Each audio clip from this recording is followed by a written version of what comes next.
So there's always something you can do. And the answer might not be easy and it might not be obvious.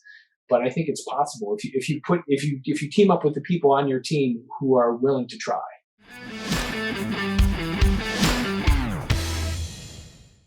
So I think it's, the creative side of things, whether it's art or music or something like that, you need that creativity to see stuff that other people don't see. You'll see, because if your brain is trained to be creative, you'll find creative solutions. You'll find a solution. And talking about growth, all these books that you were able to read through, how did you know what book you want to read next? And what other methods of growth do you have aside from books? Did you have mentors? Did you pursue them?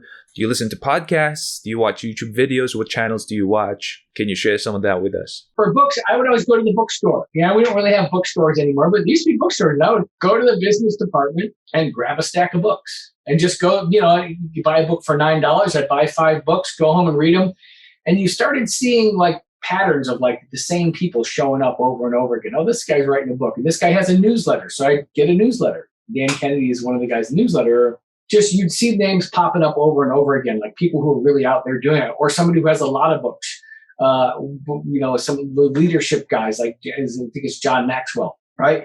That guy has a lot of books. You don't have to read them all, but you could read a few of his books to learn ideas about leadership. Michael Gerber, I've actually read all his books. He really wrote the same book over and over again. It's really the same concept, but they're really solid. But I think initially that was something I really did. And then it was things like there's seminars, conferences you can go to.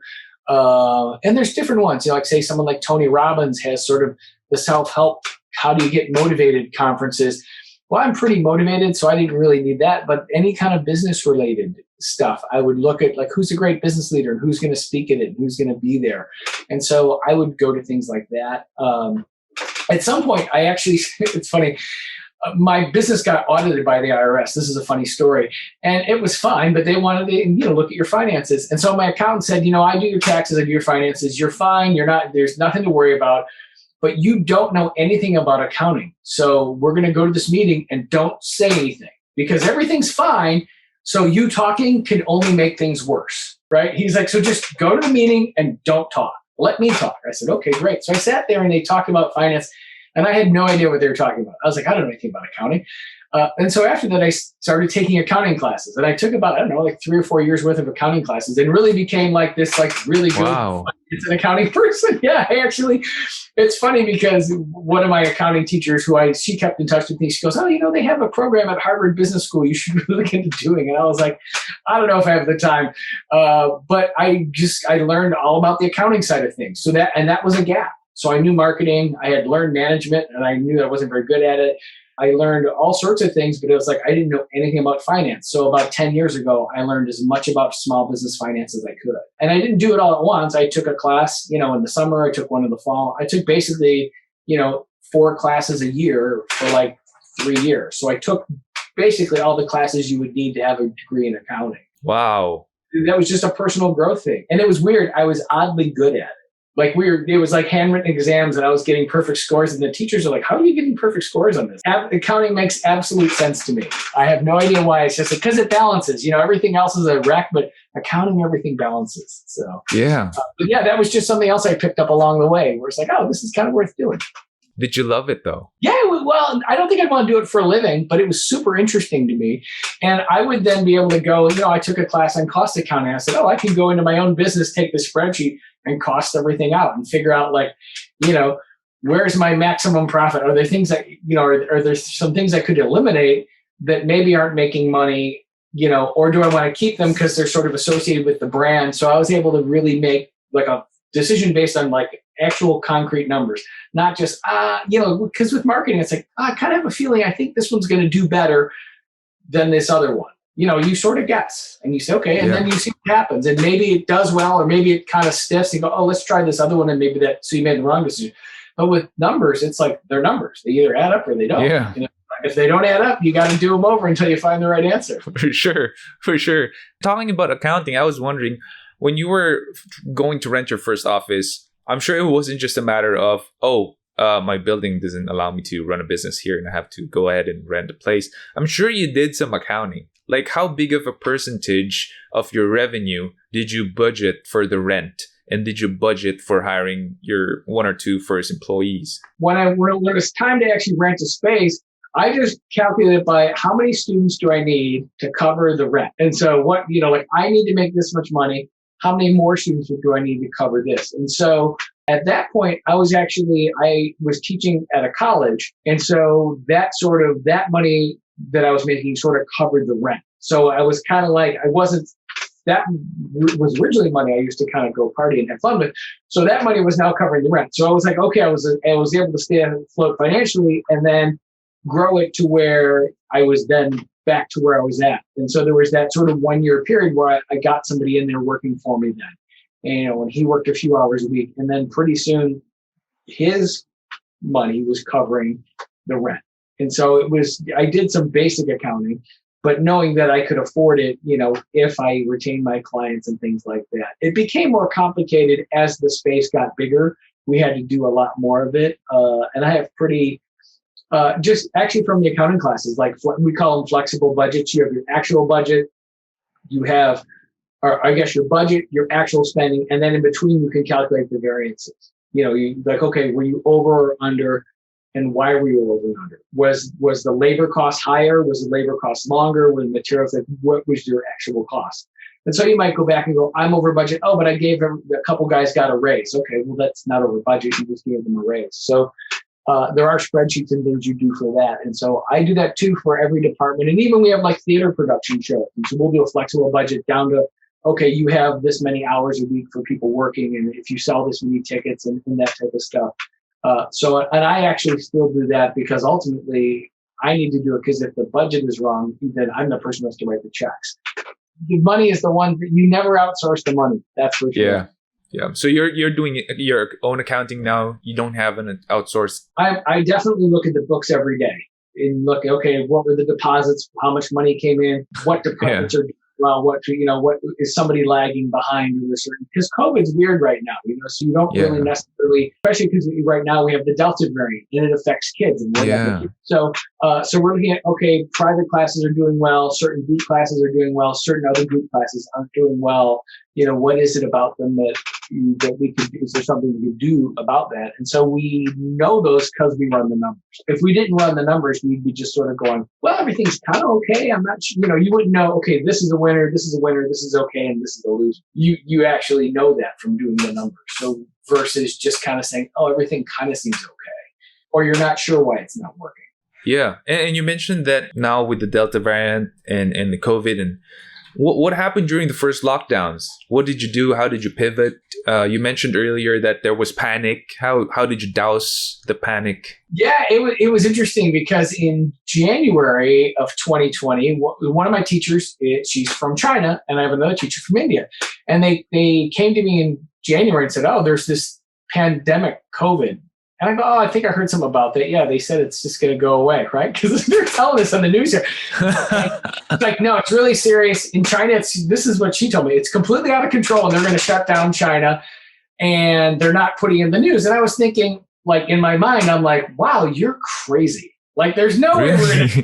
I was like, oh, wow, okay, sure, oh, great. Well, I was like kind of going along with it, but I'm thinking, like, we're not going to shut down the country. Because of what? Because of a cold? Because we didn't know. And so in February, both of them came back to me and said, hey, look, it's really getting worse. We're going to have to start working remotely. And I was like, what? Again, I was like in denial or whatever, or just didn't know, wasn't informed. But they said, oh, there's this thing called Zoom, and we could do stuff over Zoom or from Skype. So I knew what Skype was, but I didn't know what Zoom was. And so I started looking into Zoom because they started talking more, it became more and more in the news. And so then one day I was with my office manager in the office, and it was a Monday, and it was like, wow, we have to close like today. This was in March. And it was like, should we even open today? Because there was this idea like the COVID was everywhere. Like it was on your phone, it was on your light switch, it was on your shoes, right? Yeah. People freaked, and at least in the United States, it was like panic. And so we had to close. And so then we called everybody up and said, hey, we're going to pause. I think I probably still have the post still up on our Facebook. We had announced on Facebook and Instagram. yeah, we had a staff meeting and I said, okay, we're going to Zoom and here's how it works. And probably 60% of the staff, 70% of the staff were like, okay, sure. Like we're with you. And I'm like, it's just going to be for 2 weeks. It's just 2 weeks. Go with it. And some of the other staff members were just like, I can't understand this. I can't wrap my head around this. I'm going to take a step back. And so there were a lot of people who, probably 30% of the staff just couldn't do it. And so then someone else took their hours, that type of, we had to we didn't fire them, but it was like, okay, you can come back after the pandemic. But it was like, yeah, they didn't see how it was possible to teach a class over the internet. And of course, everything is done over, people are still doing everything over the line. But yeah, so we pivoted and went to Zoom, like basically immediately. Like I was lucky that my employees had come to me and told me this. And so I'd done some study, some investigations into working remotely. And so, yeah, we went to Zoom right away. And, we just figured it out because like Spotify integrates into Zoom. So I can play a song for you over Spotify. I can go to the white screen and write the music out for you on the white screen. I can plug my guitar directly into my computer, like all this, And then all of a sudden, after a while, everyone kind of liked it because they're like, well, I don't have to get in my car. I don't have to drive anywhere. My commute is 5 steps, right? All my guitars, all my stuff's already here. I'm not spending any money on gas. I'm not commuting. I mean, all that stuff is gone. So you've captured, like a couple hours a day that you didn't have before. I mean, it was a pandemic. It was terrible, but it was like all of a sudden you had time and a different way of doing the business. We had clients who were like, instead of taking, they'd go to Wisconsin for the summer. And so we would take lessons with them. Well, now they're staying and they're just coming in over Zoom. You're teaching someone over Zoom. It doesn't matter where they're at. I was giving lessons. I was down in, where was I at? I was in Michigan. I was in Wisconsin, down in Nashville. And I would, have to give a lesson. I just, you could be anywhere. And that was like very liberating to think, wow, I'm no longer like tied to an office. I could really do this anywhere in the world, That's amazing. And hey, a lot of business owners, they're just not open to that. It's amazing you made it work. I mean, I couldn't fathom how you could do guitar lessons over Zoom, right? So kudos to you. I mean, that's amazing how you pivoted everything online with your business. And hey, what will be your one big advice for business owners who are also panicking right now? Yeah, well, and I think one was like being open to doing something, whatever it was. I didn't know that the answer was Zoom, but it became Zoom. But being open to it, because I remember having right when COVID hit, we had a department leader meeting on Zoom. We're all on Zoom, and I said, "Hey, look, we're shut down. It's gonna be more than 2 weeks. It looks like it's gonna be through the end of June, right? This is 2020. It's gonna be at least 8 weeks. So I'm gonna go around and we're gonna talk as a group, and I'm gonna ask each one of you what's something we can do." And so I go, okay, person number one, what's something you think we could do? She goes, nothing. Can't think of anything. Like, boom. She wasn't like, oh, let me think about it. And so there were people who were just like, nothing. And then one person jumps in and goes, we could do an online recital. We could do something online. And I think it would work. And so she presents the story. It's like, boom, you're my superstar. Okay, good. You're in. All right. So there were people who wouldn't do it, and there are people who won't do it. So I think if you're in a business in Manila or anywhere watching this, you find the people who will go with it. They might not have the answer, but they're going to go with your possibility. So you're going to say, can we try this? And instead of them saying no, you want the people who are going to say yes. So if you're a technology business, so I guess you're more online, but if you're like, say, a retail store, like what do you do? Well, can you deliver? Can you have some kind of we started doing contactless delivery, where restaurants were leaving the food at your door. And everybody was delivering, not just, it used to be just there were takeaway, Chinese restaurants and things like that. Now McDonald's delivers, you can get McDonald's delivered to your house. I mean, so there becomes, you as a business, you might have to find a way to pivot, and it might be delivering. It might be scheduling people by appointment if people can come certain times to your business for something. So a lot of us, can you deliver your service over the internet or, something, I was surprised you can do doctor's visits over the internet now.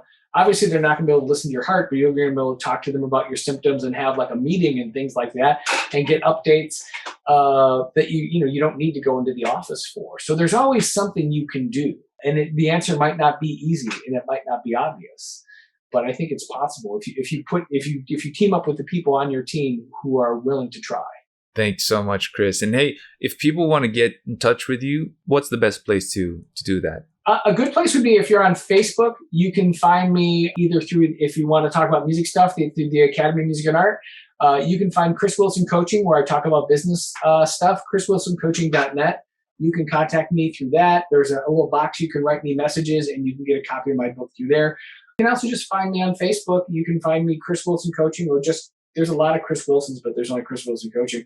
But you can message me through that. I get those messages all the time. Awesome. We'll have those in the show notes. Just look for leadershipstack.com. Go there, look for the episode with Chris Wilson, and you will find all of the links to Chris's stuff on the show notes, his PDF, his website, his Facebook page. We'll have it all there. Hey, Chris, thanks so much for your time. I know it's very late where you are and sleeping time. And that's okay. I'm glad to do it. I was really excited to be speaking to an international audience. It was really exciting. We've learned a lot from you, and we are better for it. Thank you so much. Oh, hey, and since you're here, can you do me a favor? Can you hit on the subscribe button and hit the bell button and select all notifications so that whenever we have a new video, you're going to be the first one to know. Until then, keep leading. What I realize is if your goals, if the reason why those goals are on your plate is not big enough, then you won't work hard enough. So it may be that the goals are not that big enough for you in your life. It doesn't matter that how you think about it is not big enough. It doesn't matter too much for you. Might be one of the reasons why you tend to procrastinate.